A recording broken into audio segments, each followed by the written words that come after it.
అందరికీ నమస్కారం అండి. Welcome back to our channel Samha creations. ఇక ఈరోజు వీడియో ఏంటి అంటే, కట్టుకున్న భార్యతో అవసరం తీరిపోయిన భర్తలు ఇలానే ప్రవర్తిస్తారు. కొన్ని జీవిత సత్యాలైతే ఇప్పుడు మనం తెలుసుకుందాం.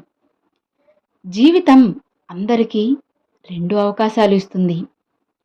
ఒకటి బ్రతకమని, రెండవది మారమని.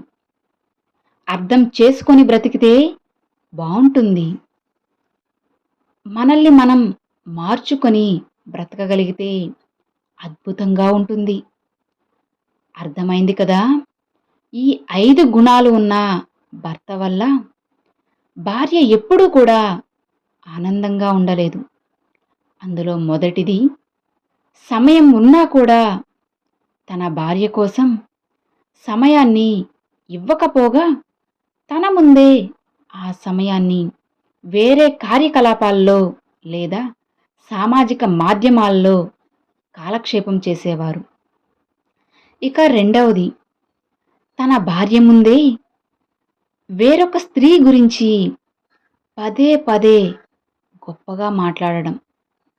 పరాయి స్త్రీలతో తనను పోల్చి తన భార్య యొక్క అందాన్ని, అలానే శరీర ఆహార్యాన్ని అవమానించడం. ఇతర స్త్రీలతో సంబంధం పెట్టుకునేవారు. ఇక మూడవది, చిన్న చిన్న విషయాలకే తన భార్యతో గొడవలు పెట్టుకోవడం. కావాలనే తనపై అధికారం చూపించేందుకు, తనపై భయం ఇంకా గౌరవం నిలిపేందుకు తన భార్యని కొట్టడం, హింసించడం చేసేవారు. ఇక నాలుగవది, ప్రతి క్షణం భార్యలో తప్పులు వెతకడం. తను చేసే ప్రతి పనిని కూడా చిన్నచూపు చూడడం. తన కష్టాన్ని గుర్తించకపోగా మళ్ళీ దానిలో లోపాలను ఎత్తి చూపడం. ఇలా చేసేవారు. ఇక ఐదవది, అందరి ముందు భార్యని చులకనగా చూడడం. కావాలనే తన పరువు తీయడం. తనపై తప్పుడు నిందలు వేయడం. తప్పుడు మాటలు మాట్లాడడం. తనకు కావలసింది దక్కకుండా చేయడం. ఈ 5 గుణాలు ఉన్న భర్తతో స్త్రీ ఎప్పటికీ ఆనందంగా జీవించలేదు. గుర్తుపెట్టుకోండి, భార్య అలిగితే భర్త ఒక మెట్టు దిగి తనని బతిమాలినంత మాత్రాన పోయేది ఏమీ ఉండదు. అంతకు మించిన ప్రేమ భార్య నుంచి దొరుకుతుంది. భార్యపై కోపడితే తను బాధపడుతుంది. ఇక బ్రతిమిలాడికితే బిడ్డలా నీకు ప్రేమను పంచుతుంది అని తెలుసుకో. ఇక ఇదే ఆడవాళ్ల యొక్క అద్భుతమైన గుణం. భర్తకు కష్టం వచ్చినప్పుడు నీతో నేనున్నానంటూ భార్య ఇచ్చే భరోసాను మించిన ఆయుధం ఈ ప్రపంచంలోనే లేదు అని తెలుసుకో. ఇక భార్యకు దుఃఖం కలిగినప్పుడు తనని ఓదారుస్తూ హత్తుకునే హృదయానికి మించిన సుఖం ఇంకా స్వర్గం తనకి ఎందులోనూ దొరకదు.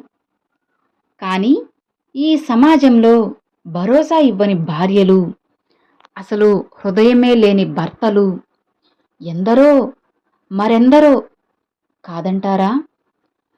నచ్చిన మనిషితో గడపాలి అంటే ఒక రాత్రి చాలు.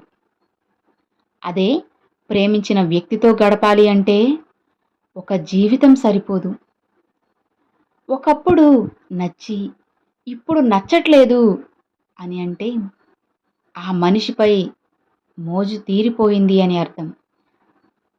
ఇక మోజు అనే పదం చోటు చేసుకున్న ఏ బంధంలో కూడా ప్రేమ అనేది ఎన్నటికీ రాదు. అది కేవలం వాంఛ మాత్రమే అవుతుంది. ఇక అది కూడా తీరిపోయింది అంటే ఆ బంధాన్ని కూడా తెంచుకోవడానికే పదే పదే ప్రయత్నిస్తూ ఉంటారు.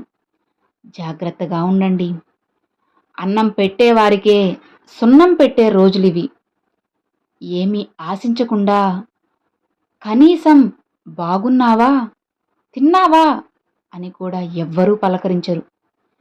ఎవరితో ఎంతలో ఉండాలో అంతలోనే ఉండండి.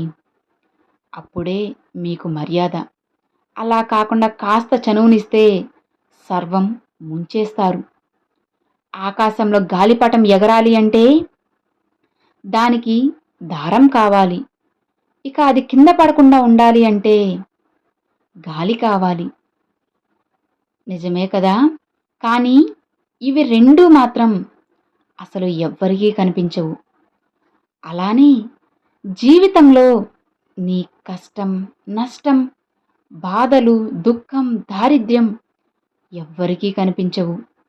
కేవలం గాలిపటంలా ఎగిరే నిన్ను మాత్రమే చూస్తూ ఉంటారు. ఇక ఆ దారంలా అలానే గాలి యొక్క విలువ నీకు మాత్రమే తెలిస్తే సరిపోతుంది. ఇక అది తెలిస్తే నీ జీవితాన్ని నీకు ఇష్టమైనంత ఎత్తులో నువ్వు నిలుపుకోవచ్చు. అలానే చక్కర్లు కూడా కొట్టించొచ్చు. అర్థమైంది కదా! ఒంటరిగా కూర్చొని మీతో మీరు హాయిగా మాట్లాడుకోండి. ఎంతసేపైనా మాట్లాడుకోండి. నటించే మనుషులతో ఉండడం కంటే ఇది 100 రెట్లు మంచిది. నిజమే కదా! మీరే చెప్పండి. అసలు ఒక్కోసారి ఏం జరుగుతుంది అంటే ఈ లోకులు మన యొక్క నిజాన్ని వ్యతిరేకిస్తూ ఉంటారు. బయట వారి అబద్ధాలన్నిటినీ కూడా నమ్మేస్తూ ఉంటారు. ఇక అది కూడా చాలా సులభంగా అప్పుడు మనకి చాలా బాధగా ఉంటుంది. నిజమే కదా! జనాల ఆలోచన పట్ల చాలా కోపం వస్తుంది. అయితే మనం తెలుసుకోవాల్సింది ఏమిటంటే అసలు అలా ఎందుకు జరుగుతుంది అని. ఇక అందుకు కారణం మీరేనా? అది మీలోని లోపమేనా? రెండూ కాదు. కారణం ఏంటో తెలుసా? నిజం. నిజం మాత్రమే. ఆ నిజం ఎంతో విలువైనది. అసలు ఎంత విలువైనది అంటే దాని యొక్క విలువ ఒక్కోసారి ఎంత పెద్ద ధనికుడినైనా సరే దానికి మూల్యం చెల్లించలేడు. అదే ఒకవేళ అబద్ధం గురించి చెప్పాలి అంటే దాని విలువ అంటే చాలా తక్కువ. చాలా సందర్భాలలో అబద్ధానికి అస్సలు విలువే ఉండదు. నిజానికి మీ పని అసలు ఏంటి అంటే కేవలం ప్రజలు మిమ్మల్ని ఎందుకు అర్థం చేసుకోవడం లేదు అని, మీ యొక్క సత్యాన్ని ఎందుకు గ్రహించడం లేదు అని కాదు. తమరి పని కేవలం నిజాన్ని నిలబెట్టడం మాత్రమే. అలానే నిజానికి అండగా నిలబడటం. ఎందుకంటే ఈ నిజం ఎప్పుడూ కూడా తన గురించి అన్వేషించే వారి దగ్గరకే తిరిగి చేరుకుంటుంది. కానీ ఎక్కువ మంది జనం అబద్ధాలనే నమ్ముతూ ఉంటారు. మీరు అబద్ధాలను పట్టించుకోకుండా నిజానికి అండగా ఉండి ముందుకు సాగండి. నిప్పులాంటి నిజాన్ని ఎవ్వరూ దాచలేరు. లోకం ముందుకి ఎప్పుడో ఒకప్పుడు వచ్చి తీరుతుంది. లోకంలో నిలబడేది సత్యం మాత్రమే అని తెలుసుకో. ఇక అసత్యం నిన్ను దోషిగా నిలబెడుతుంది. అంతే. అర్థమైంది కదా! జీవితంలో ఎప్పుడూ సత్యమే గెలుస్తుంది. ధర్మమే నిలబడుతుంది. గుర్తుపెట్టుకో. Thanks for watching friends.